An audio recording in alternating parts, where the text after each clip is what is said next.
Good day, everybody. Welcome back to another episode of It's a Dyer Thing. Rob here, and we are just about to get into June. So what the heck is going on with that, eh? Anyways, so I thought I'd take a couple of minutes here.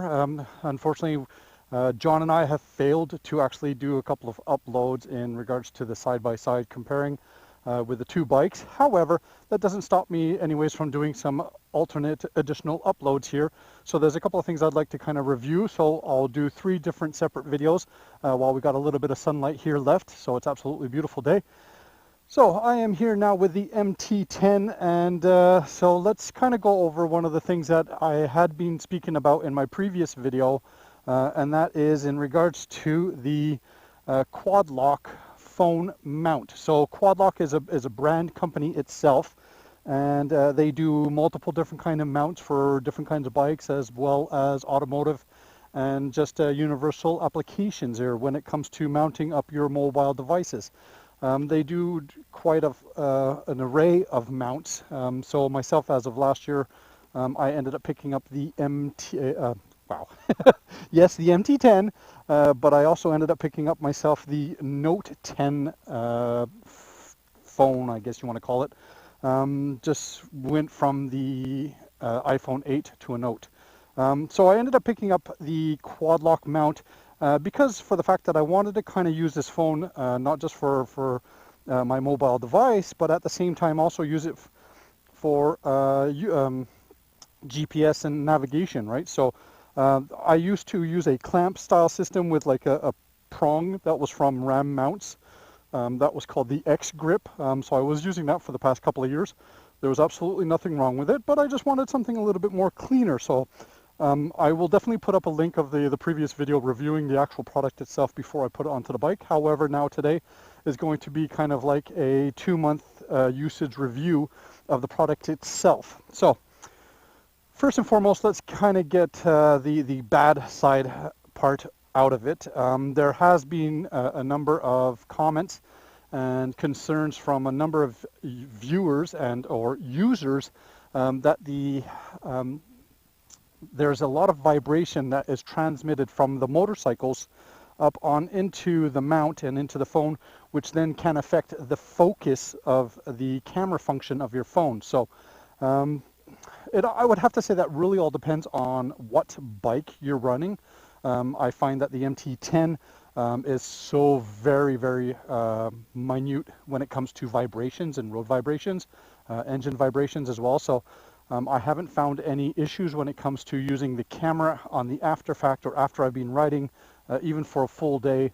My focus works and all that, but there are a couple of consumers out there that are not happy with that and has been seeking alternate methods in regards to doing mounting options, right? So the actual phone mount itself, again, from my previous review, you can actually kind of change the angle of it, right? So basically what I've done here is you got this little tab.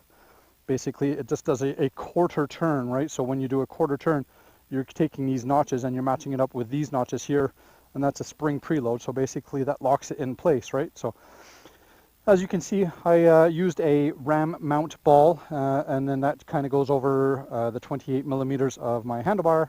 Is it 20 or 22? Anyways, doesn't matter regardless. And then from that, I just used a mini extension, and then I used the ball mount system from Quadlock and the actual phone case itself. So this is the phone case for the Note 10.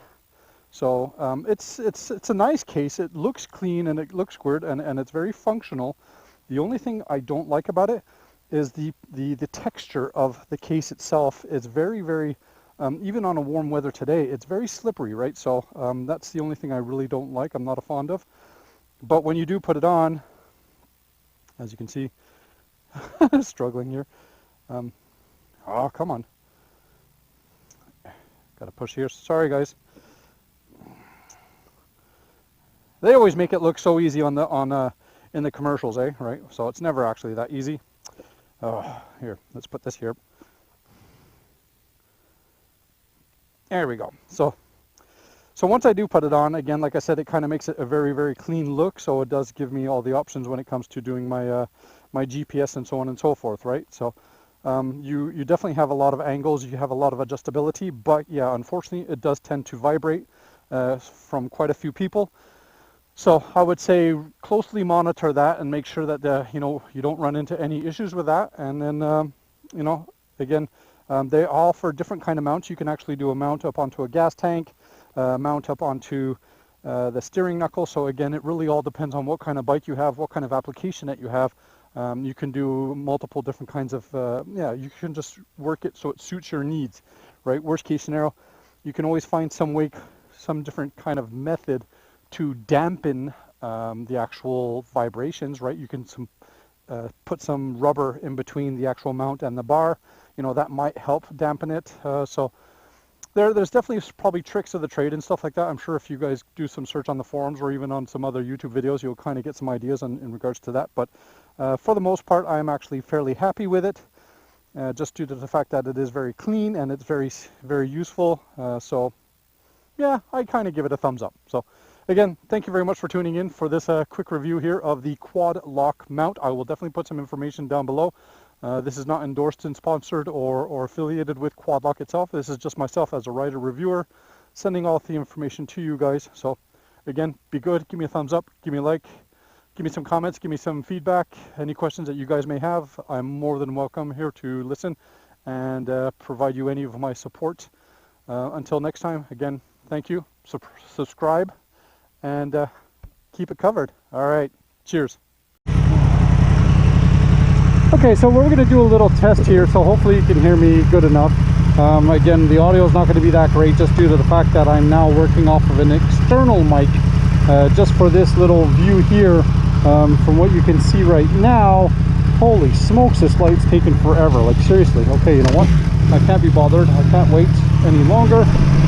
What I'm going to do, okay, we're going to have to give it a second here.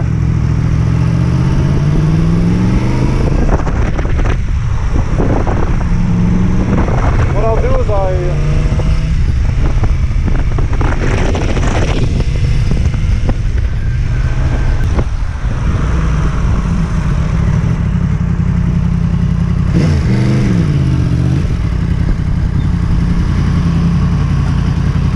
so as you saw there, for the most part, everything was nice and smooth, everything was clear. That was the rear-facing camera there, so basically that doesn't have any kind of motorized function in order to keep it super ultra smooth, right? So what I'm going to do here now is I'm going to now make the same video, but just using the front-facing camera, the focus camera, and basically this is the one, as you can see, that's the one that's got the mechanics in it that will help with the stabilization and the focus.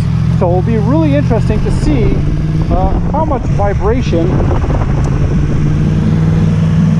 we're actually getting from the camera itself, right? So let's kind of see if I can move this a bit forward. There we go. Even traveling around at just basic side street speeds, that there's a lot of vibration that is being transferred up from the motorcycle in through the mount, and as you can see, it's coming and it's showing up on the actual focus of the camera itself. So this is the MT-10 and the Note 10. So I thought I'd let you guys kind of see it this way, and then hopefully the audio was good enough that I can actually even upload this to my review video.